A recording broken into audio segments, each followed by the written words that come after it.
So you are in recovery right now, or you're thinking to go all in order to recover from an eating disorder. And you might ask yourself, how is it working with my relationship? What will my partner say? What will my friends say? What will my siblings say? My family and the people around me. So in this video, I want to share how I experienced that time when I went all in and when I gained a lot of weight, how my relationships changed, what I did in order to communicate what happened to me, and some tips and tricks how to handle relationships while you are recovering from an eating disorder. So hi, my name is Maddie. I'm a biologist, I'm an author, and I started this YouTube channel in order to document my journey out of an eating disorder into a happy, healthy life with no food restrictions and no over-exercising, and just being happy and fulfilled with what you do and the way you live and eat. So today is a little bit of story time because I think it's such an important topic when you are in recovery and you are really giving all your cravings in. You might start to increase your weight, you put on weight, and then you are so in your own zone. You are really focusing on healing, but yet of course you always have people around you, your partner living with you, your family, maybe your kids, your parents, people around you that you love and care for. And you might ask yourself, how should I approach this? Should I tell all of them what I'm going through right now? Should I explain it to them? What if they react negatively? How to act, how to react with that, how to deal with these kind of things. So I want to tell you how it worked with me. Fortunately, I had a very understanding, and still have a very understanding partner. My husband back then, he knew me before I went all in, and he really saw the way I was, kind of how everything was for me before I went all in, how I was suffering from the eating disorder, how thin I became, how sick I was, all the problems that it also brought in my relationship when I was constantly focusing on food and exercise. I had no energy left to think of anything other and anything else but me, but my body, my food obsession. It was all about me. So it was hard for us in the relationship, I would say, specifically at the end of my eating disorder before I went all in, because I was just so focused on my stuff and I had no empathy, or less empathy, I would say, because I had no energy to really care about other people and be there for others. And of course, in a relationship, I think, there is always you always have times where you might have not so much energy, and then, your partner will fill that up with his energy, and then the other way around, but it has to be in a balance. And I was always down here, whereas he was up there. So it was hard. And I think he was just really happy to see me making a decision to really heal my eating disorder with going all in. And I tried so many different things before that to heal and recover. Nothing really worked for me. So I guess he was just happy to see that after I went all in a couple months, I was a much happier person. I was way more easygoing. My sex drive came back, which of course is also important for a relationship, which is not the only one, but there is a place for that for sure. So a lot of things improved when I went all in. And I think he was just really happy for me to see that my health was improving and that I was overall a much happier person. And I think this reaction is what you want to see, with the people around you. You want them to be happy for you, that you finally take responsibility for your health. You finally make the steps to heal. You are good to yourself. You love yourself, or you start loving yourself. You're working on yourself. And, your family around you, it would be optimal for you if they support this, and they say, we're with you. We really love what you're doing. We support you, and we trust that it's what is good for you. On the other hand, we had also situations where, of course, my partner also one of kind of doubting, and he comes from a background where he was always very active. He was an athlete, or still is, and he never dieted. So he always ate what he wanted. And I think for him, it was somehow also not so easy to understand, how I kind of ended up with so many food rules, why I was so picky. And he always told me, Maddie, you have to eat more. Maddie, I have to eat more carbs. So for him, it was clearly right from the beginning what was actually going wrong with me. And that's why I think he was really happy to see when I started eating more carbs, when I really gave in on my cravings. There were a couple moments where, he looked at me, he's like, Maddie, are you sure that all the sugar is good for you? So I think he was kind of, having some doubts about it. But at the end, he saw how much better I felt and how I was improving. And I really told him, I know what I'm doing here. I really follow my intuition. I trust myself. And that was enough for him to also say, okay, if you trust yourself, I trust you. So, I support you however I can do this. And this is, of course, the best thing that can happen to you. And in that time, to have people around you who support you, who trust that you know what you're doing. And I think the more certain you are in your decision and the more you follow your intuition, you really know this is what I have to do. This is what will heal me. Then, nothing can shake you, and you will be so confident, and you go out there. And I think it's more, for me, it was more the opposite. I never had any bad experience that people were telling me, oh my God, what are you doing? You gained so much weight. What's happening? You're ruining your health. I never had that, but probably I never attracted it because I was so certain that what I'm doing here is the right thing for me. And I think this is also, as much as it can suck sometimes, that you have people around you who are, doubting you and like, oh, are you sure this is the right thing? You're eating so much sugar. This is not good.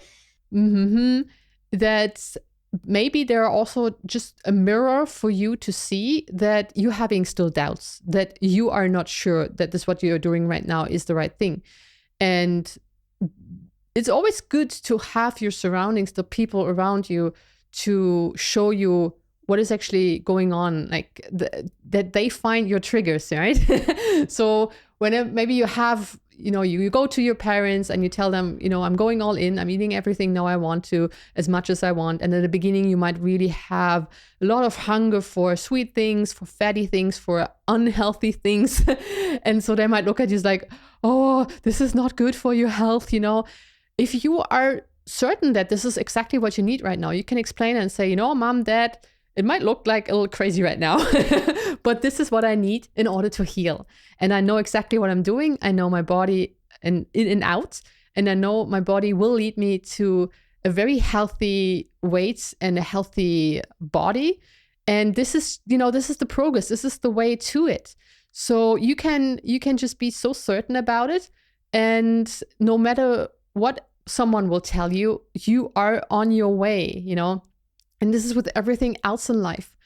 I had a couple situations in my life where I made a decision, and there were a lot of people around me who were not supporting this decision. For example, I stopped working as a scientist in order to finish my first book, and I really had to make that decision. There was no half. I had to stop the one thing in order to finish the other thing. I had my deadline. I had to finish the book, had to hand it in to my publisher. Otherwise, I would have paid a huge penalty, and I would have needed to pay back money that I got in advance, which I didn't have anymore. So I was forced to write that book. So that decision for me was so clear that I had to make it. This was the way it is. And of course, there were my parents around me who said, like, are you crazy? You are canceling, or you quitting a job that is well paid, that is good for your career, in order to write a book. You don't know what will come out of it. And, just for them, it was out of, like, I thought I lost my mind doing this. But I was so certain, and I didn't care what they thought about this process, right? I love them, and I know they love me, but in that point, they were not very supportive, and I accepted it. I accept their opinion, but I kept going. I still kept going. And this is, again, with everything in your life that is important to you, where you feel this is the right thing to do for me right now. This is what I have to do. And then you do it. And you will see the people around you, how they react. And if there are people telling you, well, this is not possible, you shouldn't do that. Remember my last video when I said, what is that about the naysayers? Then try to avoid them as much as possible. You can listen to what the arguments are. And, maybe they come up with something you haven't thought about yet. But if you're already you made your decision, you are absolutely capable to make your own decisions. So, and, sometimes people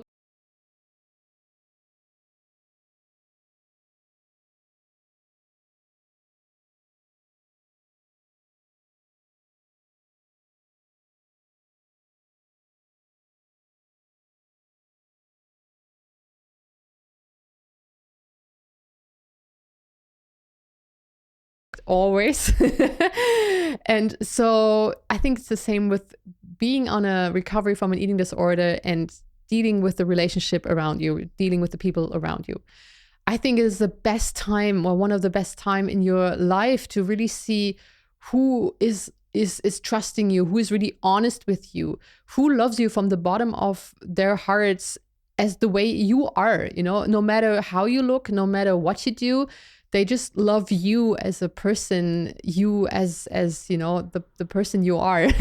And they will support you no matter what. And this is one of the biggest gifts I think you can have from the universe. I think also, if you are single right now, this is the best time to really spend time with yourself. This is the best time to learn how to love yourself, how to take care of yourself, how to nourish yourself, all this stuff. And I had times in my life where I was not in a relationship, which I really, really enjoyed, because these times were only for myself. I didn't need to, take care of anyone else around me. And it was a very precious time too. It all has its pros and cons.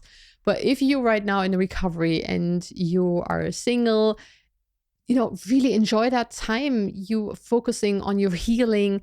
Also, specifically for all the upcoming relationships that you will have in the future, now you can set new standards for yourself. Maybe looking back, what were wrong, like what kind of relationships you had in the past, what was not working so well, what was your part in it. Remember when I said in last video, take responsibility for things.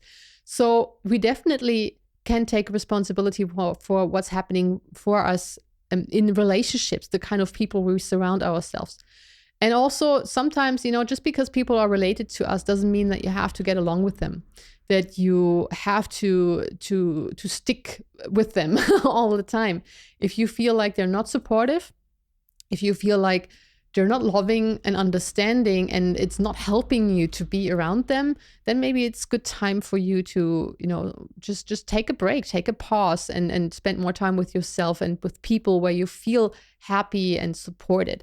And I think this is a very, very big aspect also of going all in, that we first heal the relationship with ourselves, and then we can also heal the relationships to others. Like, I really had to learn that I have to love myself the way I am, that I'm responsible for how I feel, how my energy is, my mood. So start there. Really, your partner is not there for you to make you feel loved. I mean, this is beautiful when there's someone there, right? Who loves you. But it's not his task to fulfill you with that feeling. You have to love yourself, and then all the other stuff comes for you. And I see it very often that people tell me, about my relationship, because it's really working well and we're really good buddies. Well, how I met him. It is also about the manifestation. I really manifested him. I manifested the best relationship for myself, just as I manifested the best body for myself, where I feel totally happy, where I feel like this is the optimum. Can't get any better, which does not mean that there are no challenges. There's always growth. There are always challenges, but I just feel like I'm at the right place with the right person, and we are living this life together. We experiencing this life together. And what I mostly see with people who are in relationships they're not working so well, or they're constantly disappointed by their partner, is that they have too high expectations of what their partner should do. They should love them unconditionally. They should be there for them. They should do this, do that, all these shoulds, and right. So we expect our partner to make us feel better about ourselves. And right here in recovery is the best time. If you haven't done it yet, it's the best time to really, really focus on self-love, to really focus on, be the best partner you can be first for yourself, and then you will be it for someone else. And this is the biggest gift you can give to yourself and to someone else. Really be the partner that you always want to be for someone, be the loving person that you wish to have around you right now in that time, who supports you unconditionally, who is there for you, who's understanding, and who just has a lot of fun with you, right? Doesn't take things so seriously. So it all starts with us. It all starts with right here where we are. And if we want to see some changes around us, we have to make these changes first. If you want to have people around you that are more loving, that are more kind, that are more supportive, that are more honest, start with yourself. Be that person that you want to see in the world, and then people will come to you and you will attract that. This is really the biggest lesson I learned from that time, that it is really my responsibility to create healthy and happy relationships by first having a healthy and happy relationship with myself. And start there and the rest will fall into place. It could mean that, maybe some relationships will not last over the time. Maybe you realize, oh, no, my partner is not very supportive. He's not okay with me putting on a lot of weight and eating more sugar or not exercising anymore, because this is how he knew me as a person. That is how he identified himself with me, Then, yeah, I mean, it is hard to see the truth, but better earlier than later, right? And it really also depends on what is it that you want. Do you want to have a really honest relationship with someone? And then, you have to be honest with yourself first. And it is not easy, definitely. I have, not during my recovery, but also before that, I've been through a couple breakups with some friends and during in relationship wise, because I felt like this is not something I'm benefiting from anymore. I don't get energy from these interactions anymore, but they drag me down. So then it is time to reduce the time you spend with that person.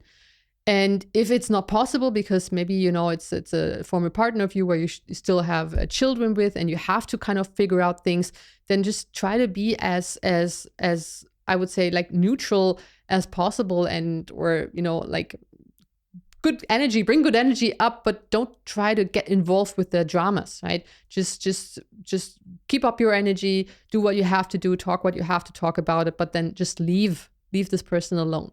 Find people you feel fulfilled with, that make you feel awesome about yourself, who see all the cool accomplishments that you've done in your life so far.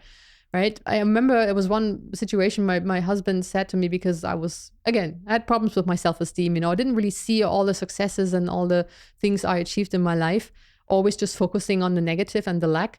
And he said he wished that one day I can see myself through his eyes, because, I'm getting a little emotional because he said, I see that amazing woman in front of me who is so caring and loving and who wants to share her gifts with the world.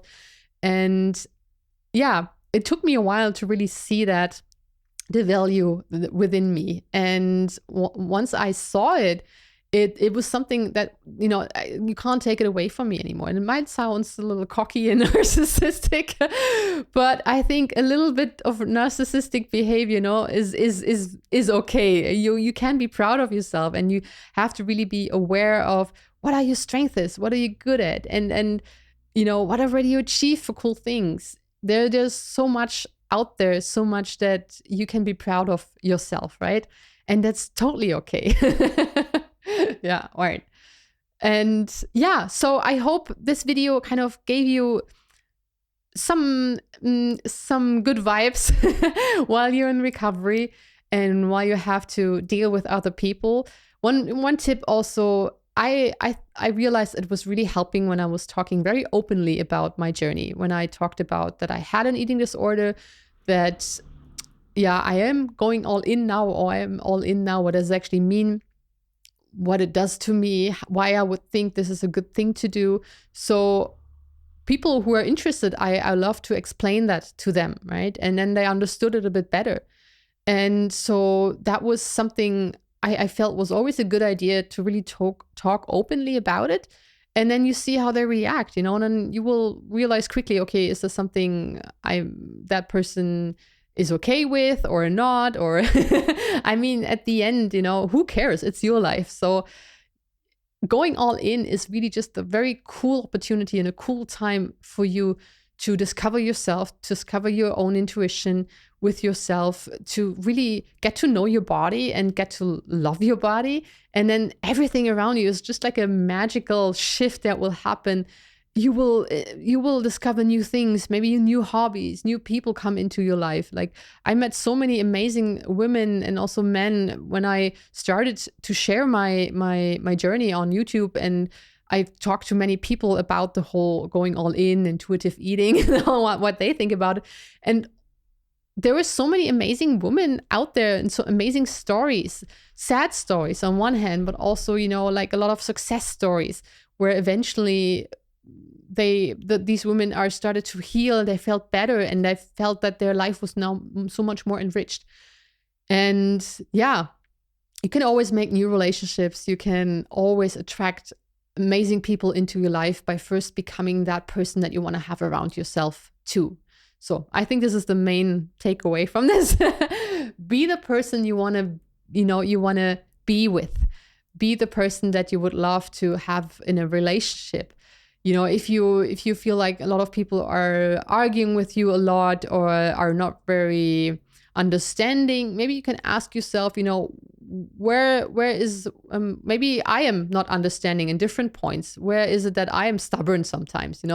These are also good hints to look for yourself in the way you interact with people. And I had to learn that a lot because I'm a single kid, and I think that does something to you on a social level. And I also, my grandma, she was very much afraid of something could happen to me during, she experienced the Second World War, and horrible things happened to her. So I think she was always very overprotective with me, being afraid of something could happen to me. And so she kind of basically locked me at home. I was not really interacting with a lot of different kids, but I was more by myself or, outside in the garden playing with animals and plants. And I know now that I've lost a lot of social skills because of that. I was not so good with communicating to other people, communicating my needs and my limits. And yeah, I really something I had to learn. Being in a relationship is something that you can learn, I guess, really understanding and having empathy for others. So this is also a very good opportunity to ask yourself, how is it that I can improve in relationships with other people to be more empathic and more understanding, more supporting, to really bring joy and happiness into the lives of other people. Yeah. So I hope this video was helpful. I would love to hear how you experience relationships in your eating disorder recovery. Is it very challenging for you? Are you opening about it? Do you had like bad experiences or mostly good experiences? I would love to hear. And if you want, you can just leave a comment down below. And as always, thank you very much for listening, and see you next time in the next video. Bye-bye. Thank you.